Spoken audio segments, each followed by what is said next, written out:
please subscribe and don't forget to press the bell icon to get notified whenever we upload a new video.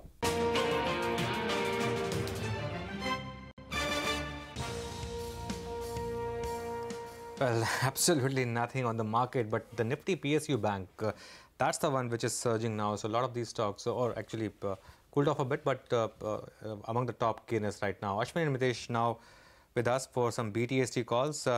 Ashwani, not much happening on the index.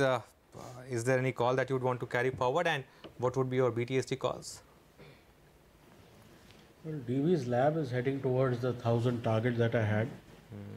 So people who have it should hold on, because definitely this is a good response to good news. As far as BTST is concerned, Karnataka Bank is a buy with a stop of 158, target of 170. Union Bank is buy with a stop of 136, target of 148. And Federal Bank is a buy with a stop of 116, target of 128. Okay, that's interesting, Ashwani. Going with two mid-cap private banks and one mid-cap PSU banks. Union Bank up 1.5%. What about the other PSU banks? Anything that looks interesting to you? See, PSU banks are basically, 3 to 5 day type trade. So any sort of PSU bank is now moving higher. And this is basically BTST. I'm assuming the Fed comes out with a decent decision and all markets are higher. So that way, I don't think you can really differentiate between PNB and Union Bank, etc. Everything is oversold, everything moves up 10% and then possibly falls. Okay, all right. That's banks all the way for Ashwani. Mitesh, what about you? Buys or sells? I think the PSU banks look good, but I have one mid-cap buy and one sell call. Hudco, I think, is getting some into some kind of an uptrend, so that's a buy with a stop at 87. Look for targets close to about 98, 99. And a lot of cement stocks, if you see the price movement of Ambuja, ACC and India Cement, and I've chosen India Cement as my STBT or sell call, are showing weakness on the intraday chart. So India Cement is a sell with a stop at 189.25 for targets of around 175.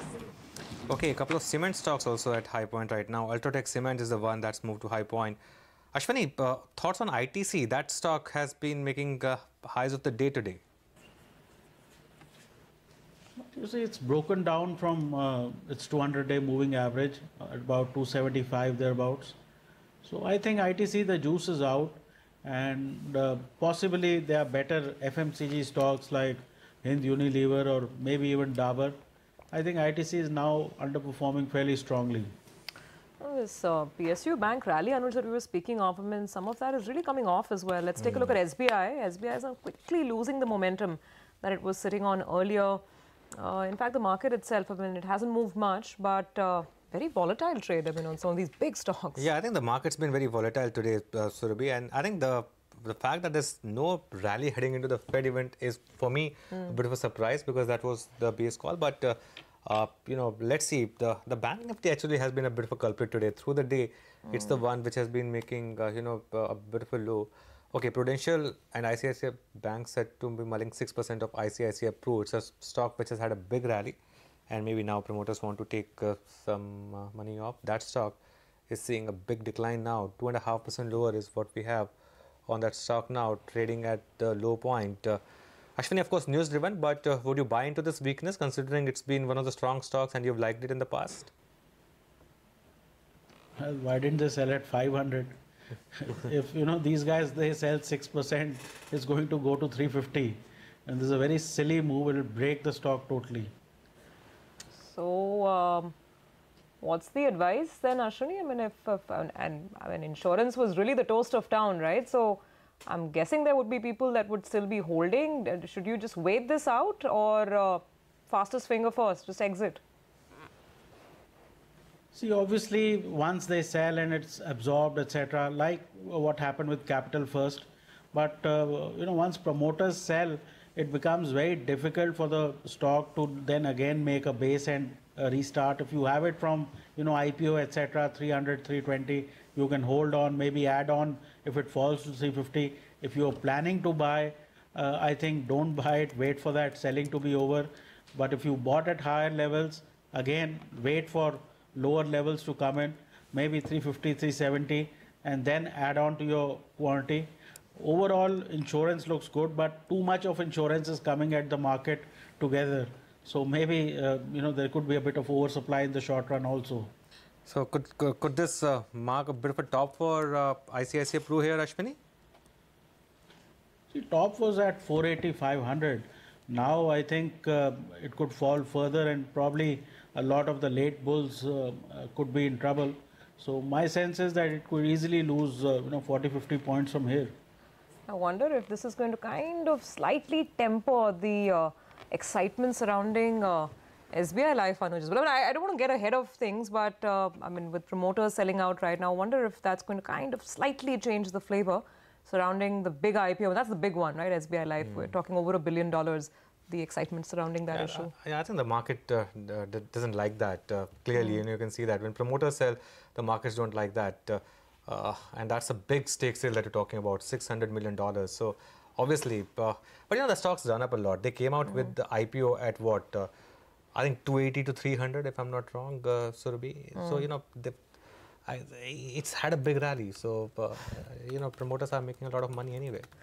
Also, we don't have exact details. I mean, they'll launch a book. I mean, this will be a blog. Will they be selling to other marquee investors? I mean, let's see. Let's just wait for some more details to emerge on this. But for now, let us get you the biggest interview of perhaps the decade, the man who rarely speaks and the man whom everyone wants to hear. In a big CNBC TV18 exclusive, Chairman Emeritus of Tata Sons, Ratan Tata, speaks his mind, assures that the Tata Group is in very able hands under N. Chandra. Tata has been an inspiration to an entire generation of entrepreneurs. But hear out now on who inspires Ratan Tata himself. Mr. Tata, you've sat on international boards. You continue to. You've been feted by governments, nations, admired a lot. Who do you admire? Two people that, apart from JRD, whom I have mentioned, who I admire greatly and sort of oscillates between being a family member and a mentor and a businessman I admire. Two people not connected with me have been inspirational to me and have had a profound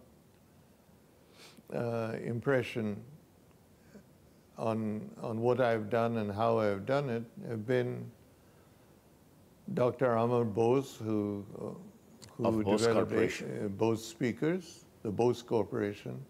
He and I enjoyed a friendship that was very close and was very personal because he opened his company to me. We spent hours and hours together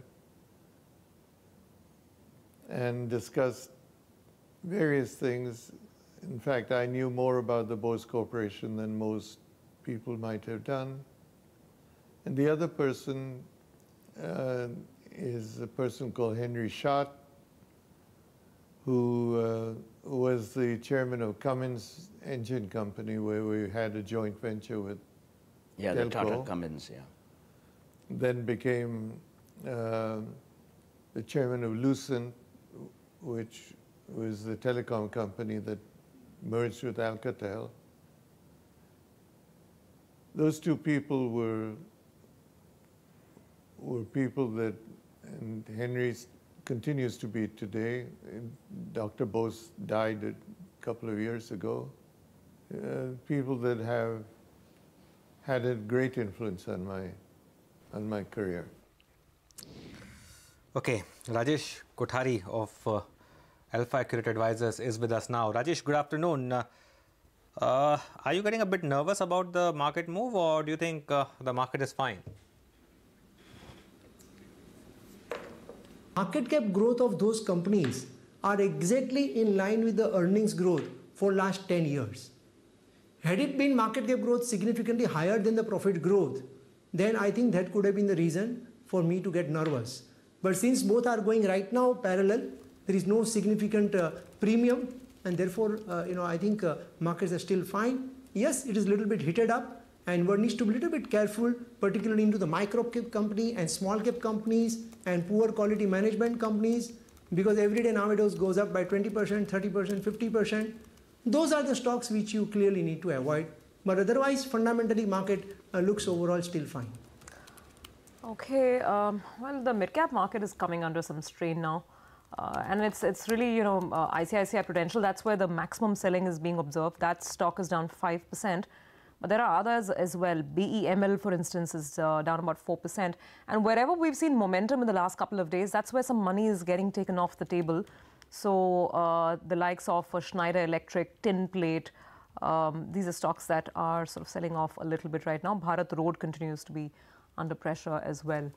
Rajesh, what is your thought on ICICI Prudential? We just got this announcement that promoters will probably sell a bit of the stake. How do you look at the stock?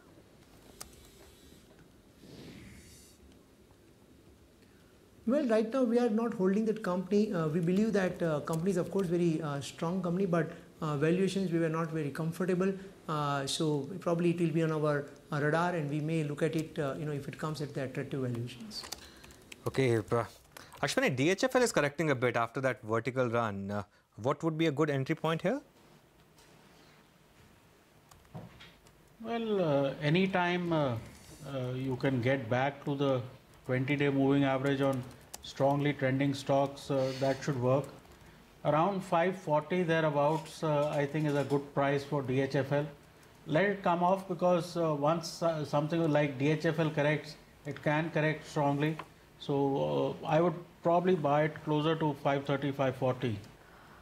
Mitesh, I mean, one stock that's really caught my eye today is Bharti Airtel. It's absorbed a lot of selling, a lot of bad news, and on such a day, it's actually in positive territory.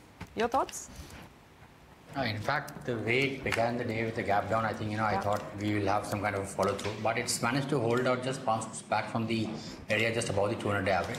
I think some more strength will come in if the stock starts getting past 405, 406. So maybe the bounce back, will face around some stiff races around those levels. But if it captures 405 and closes above that, maybe if not today, in a day or two, I think I would be interested to look at this rally extend to about levels of 430.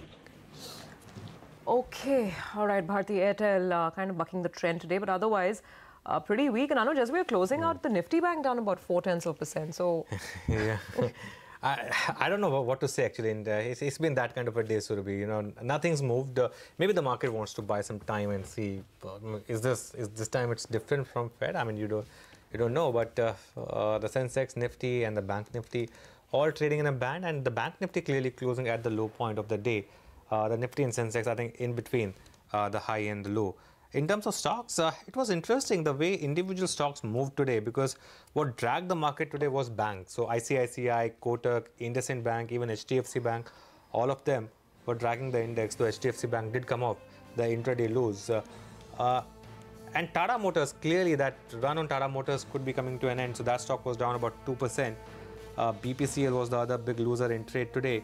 On the way up, ITC really propelled the market, so 1.5% higher on that stock. Reliance up about 1%, and Tata Steel, of course, driven by news, was up. Dr. Reddy's 3.5% higher on that one. So all over the place, and I guess that's where the broader market also was today. absolutely, that's pretty much the trend, Anuj. Let me start with some of the big losers of the day. Idea Cellular didn't share the luck that Bharti Airtel had. It couldn't show that kind of strength. So 4% down on Idea. 4% also down on ICICI Prudential after the news announcement coming through. BEML has lost about 4%. Then some of the stocks that we've seen bouncing last couple of days, they're selling off. So Schneider, something like a Take Solutions, these were stocks that were that were sort of on the lower side. Apex Frozen Foods kind of was melting away today, moving down about 6% lower on that stock as well. Some more losers. DHFL about 4% on the downside. MEP Infra has lost some ground. Edelweiss from the financial space cooling off. Ponge Lloyd, Delta Corp, Just Dial. A fair amount of long list of actually losers pretty much out there. Let's get some of the banks, the PSU banks that were surging so well. They've actually lost a lot of sheen. So let's just pull up Karnataka Bank, Federal Bank. They're all off the highs that we were looking at just a while back, but still holding on to a mild amount of momentum, as we can see. Look at DCB, South Indian up. South Indian, of course, the best of the lot, about 8% up move over there. Okay, on that note, let me just round up. Has lost some ground. Edelweiss from the financial space cooling off. Ponge Lloyd, Delta Corp, Just Dial. A fair amount of long list of actually losers pretty much out there. Let's get some of the banks, the PSU banks that were surging so well. they've actually lost a lot of sheen. So let's just pull up Karnataka Bank, Federal Bank. They're all off the highs that we were looking at just a while back, but still holding on to a mild amount of momentum, as we can see. Look at DCB, South Indian up. South Indian, of course, the best of the lot, about 8% up move over there. Okay, on that note, let me just round up a couple of winners. So Divi's top honors there, almost a 10% move on Divi's. Some of the future group stocks extremely excited. Future Consumer, Future Enterprises, even Future Retail doing very well. And ITDC, let's not forget, with the announcements coming in from the finance minister, they're moving some properties to the states, some revival, 20% circuit on ITDC. Oh yes, let's do one thing. Let's thank Mitesh and Ashwani on that note. Mitesh, Ashwani, thanks a lot for taking us through the last hour of trade. Rajesh, last couple of questions. We had this big deal between Tata Steel and ThyssenKrupp. How would you approach the stock now?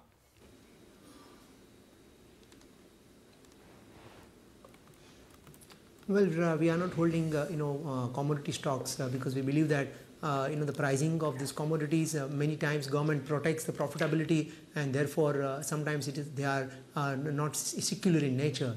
So, we generally don't buy commodity stocks.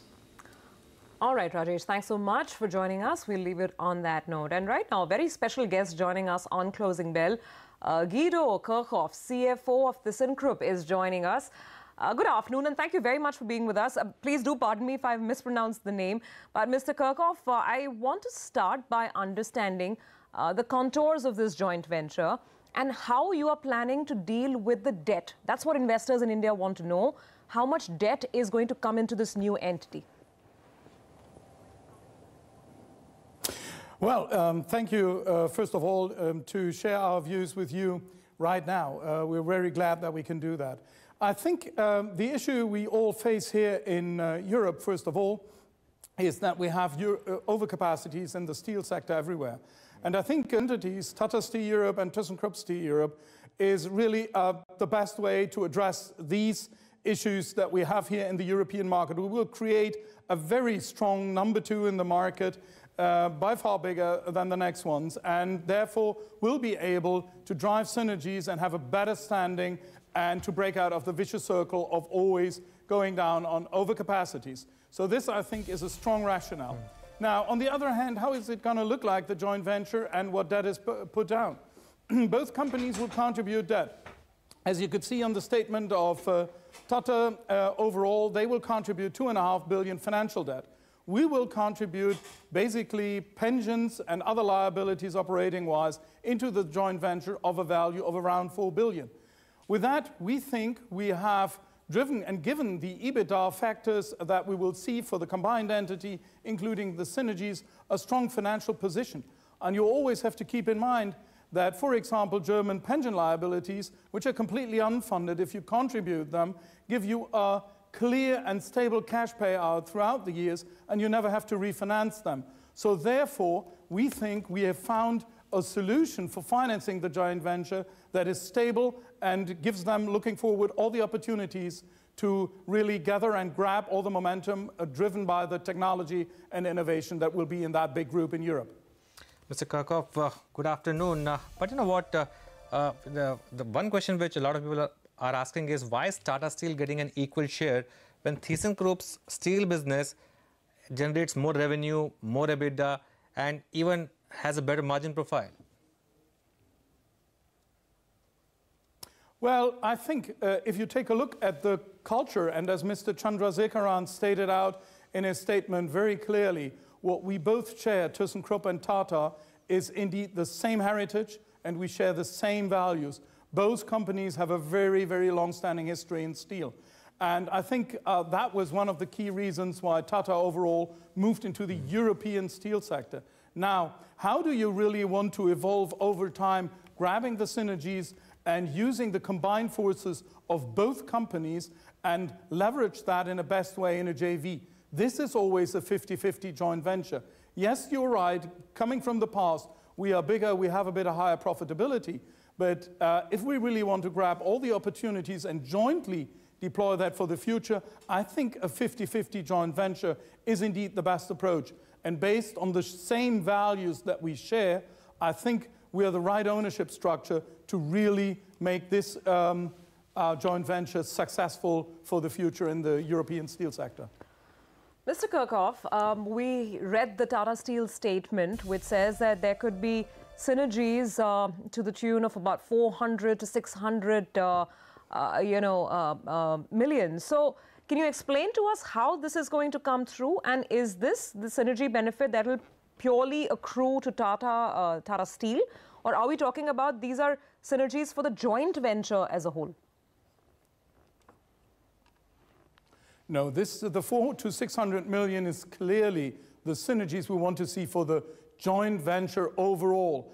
And we have clearly stated as well that we think it's up to 4,000 people, up to 2,000 in administration and up to 2,000 employees in production sites that we see. And this will be largely equally shared across the two contributing parties.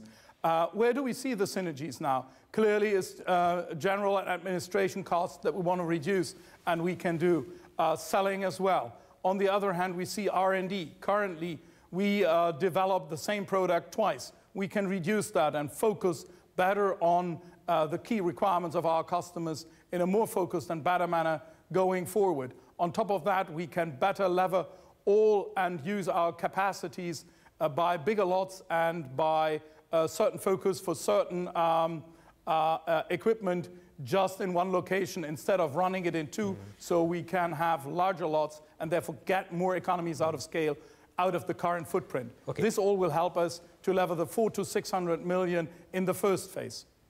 You know what, I know that this question maybe will become relevant post 2020, Mr. Kirchhoff, but what's the larger game plan? Tata Steel clearly wants to focus on steel. ThyssenKrupp wants to focus on some of the other businesses like capital goods.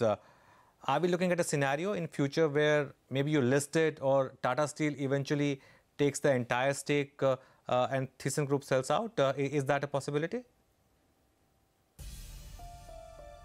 No, let me clearly state, we really enter into the joint venture because we think it serves two sides. One is we feel very responsible for our steel plants that we're running. I mean, our heritage, we're coming from steel, but we clearly see that by just optimizing and restructuring our own assets, we cannot overcome the issues on the market given the overcapacity. That's why, together with Tata, as a strong partner, we want to overcome this.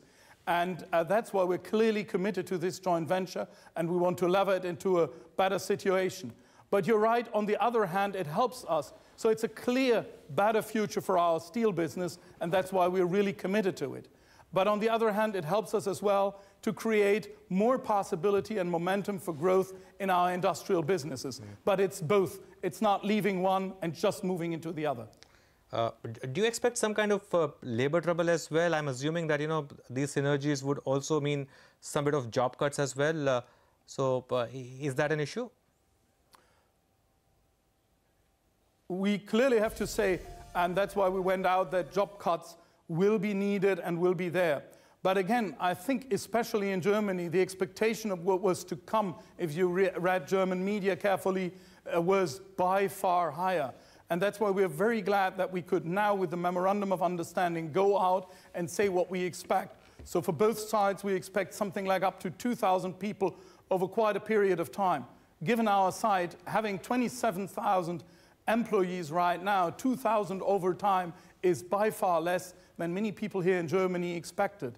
And we both, be it the Tata Group, be it us, ThyssenKrupp, have always proven in the past that together with the co-determination and the employee representatives, we could always find agreeable and good solutions how to deal with these issues over time. Now that we have clearly stated what we think we need to realize in the future, we can now sit together with our employee representatives, talk about it, and find the appropriate ways. And we're pretty sure that, like in the past, we will find appropriate solutions.